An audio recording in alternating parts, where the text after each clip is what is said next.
Ser ou não ser? Eis a questão.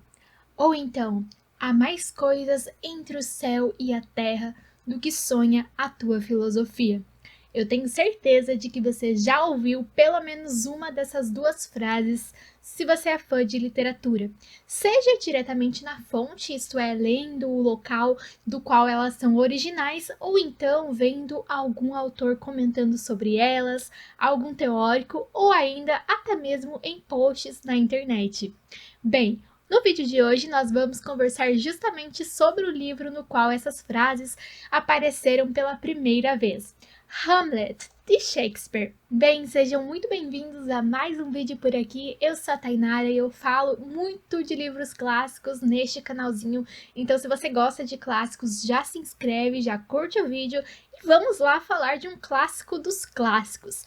Hamlet é uma tragédia, e na tragédia nós já sabemos que nós temos o quê? Uma representação da vida, da nobreza, e é claro, nós sempre vamos ter também aquele herói que tem uma híbris desmedida, ou seja, um orgulho imenso, e devido a esse orgulho ele acaba se superestimando, se colocando num pedestal, então ele acha que ele pode enfrentar tudo e todos, só que justamente por ele ter esse orgulho é que ele vai se dar mal. Acredita-se que o livro Hamlet foi escrito mais ou menos entre 1599 a 1601. E por se tratar de um livro tão antigo, tão representado nos teatros, porque ele é uma peça de teatro, um livro tão mencionado por vários autores, é muito difícil falar dele, porque a gente tem aquela sensação de que tudo sobre ele já foi falado. E é claro que ele já foi muito explorado na teoria, nas análises e tudo mais, mas há algo que vai ser sempre único, que é a nossa experiência particular enquanto leitores. Então o vídeo de hoje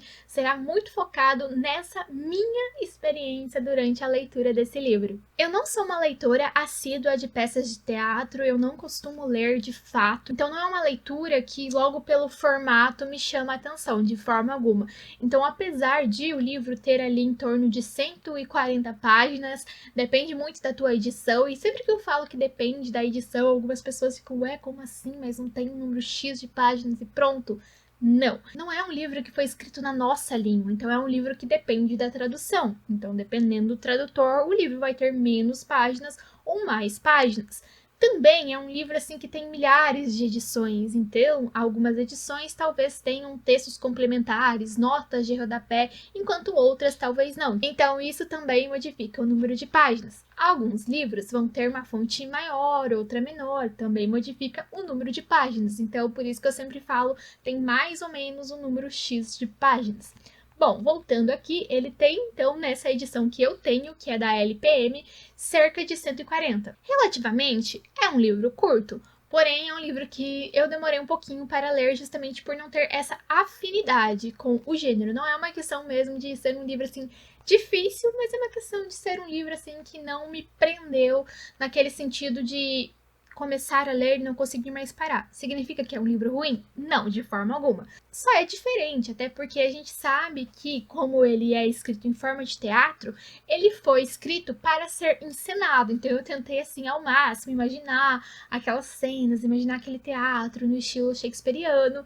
Ajudou um pouco, mas eu acredito que se eu tivesse visto a encenação, talvez teria outra significação. Aliás, com certeza teria. Mas mesmo assim eu consegui identificar todo esse poder que essa peça tem, entender por que ela é tão forte, ela aparece em tantos outros livros de autores mais contemporâneos e até mesmo de outros autores clássicos. Por exemplo, Machado de Assis, que é um dos meus autores favoritos, talvez meu autor brasileiro favorito, ele tem um conto que se chama A Cartomante, um conto assim que eu amo. E nesse conto, já nas primeiras linhas do conto, ele coloca aquela frase de que Hamlet observa a Horácio que há mais coisas entre o céu e a terra do que sonha a nossa vã filosofia. Então, quando eu li aquela frase, já fiquei interessada em ler Hamlet. Fui deixando para depois, até que a LPM me enviou o livro, então tive essa oportunidade de ler.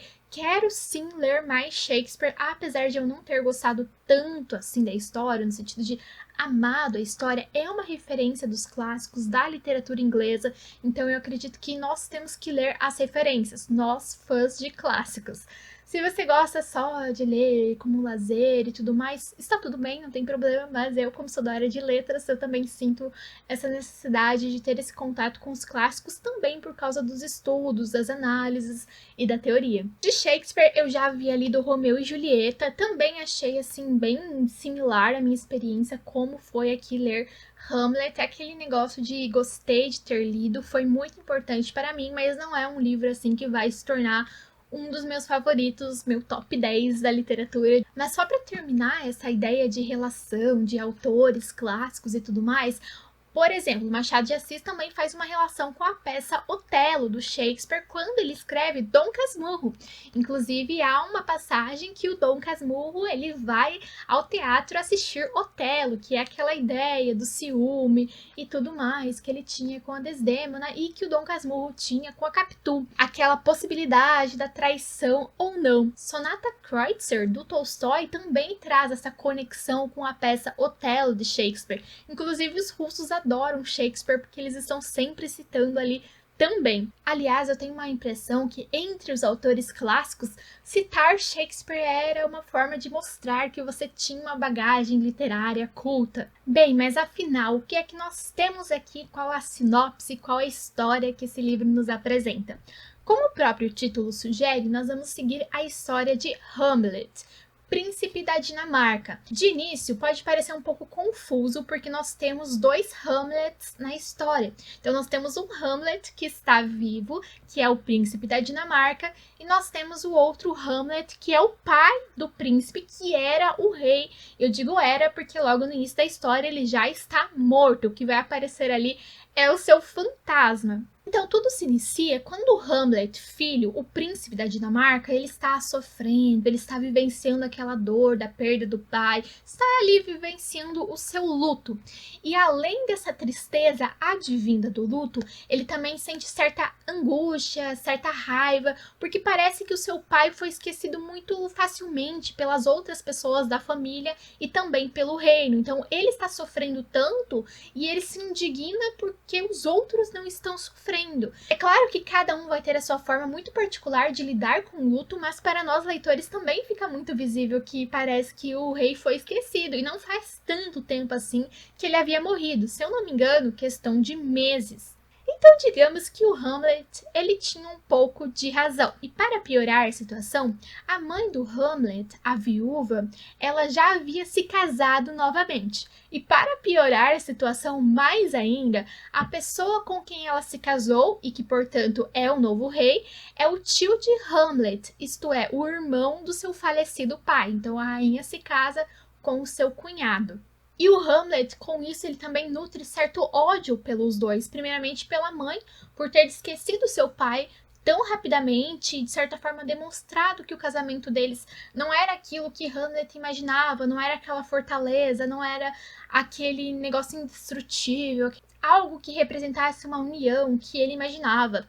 E depois ele fica também muito indignado com esse irmão que simplesmente vem e toma o lugar do seu pai, ele toma então esse lugar tanto de rei quanto de marido, e de certa forma até mesmo ele começa a tratar o Hamlet como se fosse o seu filho. As coisas seguiam assim até que em determinado momento, alguns homens que trabalhavam ali no castelo, nessa parte da vigilância, chamam Hamlet para informá-lo que um fantasma estava aparecendo. Tudo isso nas primeiras páginas, sem spoiler, ok? E aí, nesse momento, eles também informam que esse fantasma, ele se assemelhava muito ao falecido Hamlet, ou seja, ao rei. Então, de início, o Hamlet, ele não acredita muito, o Hamlet príncipe, ele imagina que os homens podem estar tendo alucinações e tudo mais, mas depois esse fantasma aparece para o próprio Hamlet e ele confirma que sim, é o fantasma do seu pai e que não vem à toa. Então ele vem revelar que ele não teve uma morte natural, mas sim que ele foi envenenado. E ele acusa o seu irmão, isto é, o novo rei, de tê-lo envenenado. Então Hamlet, a partir dessa informação, ele fica ali transtornado, certa loucura desce sobre ele, digamos assim, juntamente com esse contato, com esse fantasma e tudo mais, e ele vai buscar vingança pelo seu pai. Só que é claro que ele vai ter um caminho tortuoso, para concretizar essa vingança, porque afinal ele estará lidando com um novo rei, que tem um poder inestimável. Então, nisso também, a Ofélia, uma pessoa, uma mulher ali, que é apaixonada pelo Hamlet. Vamos ter algumas mortes, aliás, muitas mortes, porque na tragédia nós já sabemos que a morte é certa. E o desfecho, assim, não é tão surpreendente para quem já estudou, já conhece como é o funcionamento de uma tragédia, digamos que não é muito surpreendente, mas é um livro muito bem construído, é um livro, assim, que tem frases marcantes, então eu, inclusive, selecionei várias, preparei um post lá para o meu Instagram, @tainarales, vou deixar aqui para vocês conferirem depois, no qual eu selecionei as minhas passagens favoritas do livro, assim, que foram várias.